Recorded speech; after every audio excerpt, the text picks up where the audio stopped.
Barbotos, the strongest Djiin to exist. This shit absolutely wrecks through freaking magicians like absolute nothing. When Mu starts the episode of Magi with the Djiin equip, it says that Barbotos himself is like one of the strongest Djinns to exist, and this is owned by a fucking panelist.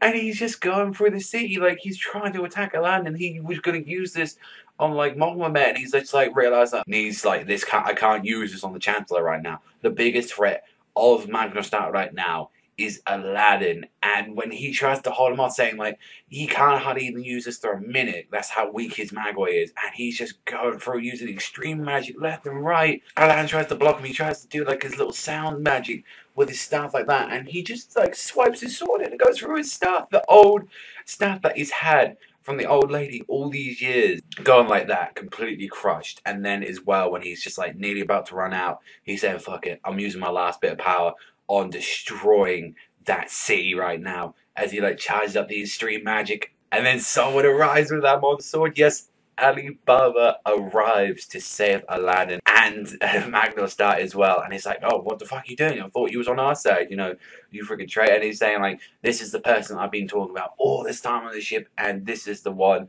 that I wish to protect. And then even as well, it keeps going even crazier, because now Scheherazade is just now arrived on the battlefield, and she's telling like everyone, yo, withdraw your forces, and she's saying, I wish to speak to Alladin, I want to speak to Alibaba and Titus.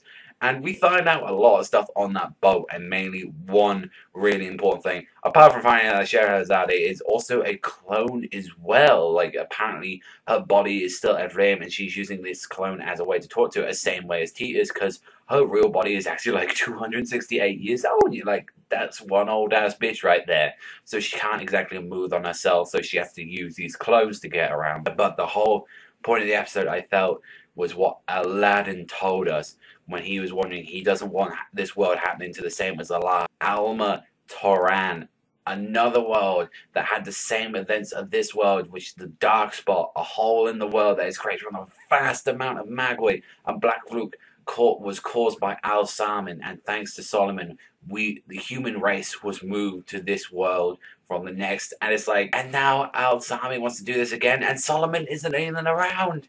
It's like, what you guys gonna do right now? Yeah, absolutely thought, and that's why Aladdin, he's been having this dream since Balbad.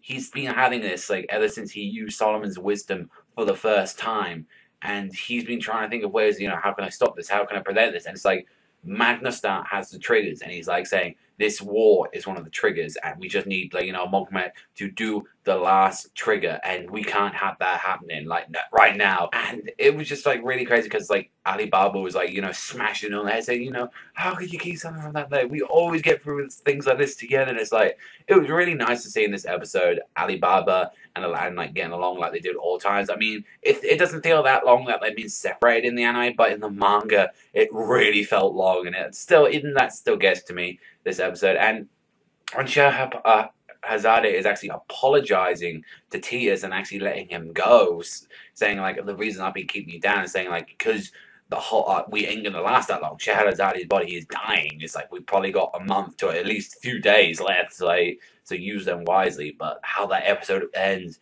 with the said they're now arriving with 20,000 strong, and Mogmet he's there freaking falling into depravity, saying, I want to destroy both and Lame. And it's like, shit, this episode was really fucking good. Was it as crazy as last week's? No, but it still has some crazy bombshell stuff in it. So I'm definitely going to give this one a 9 to an 8.5 this week. Really enjoyable. But let me know what you think in the comment section down below. But that's all from me. I want to thank you very much for watching. As always, remember, I'll see you guys.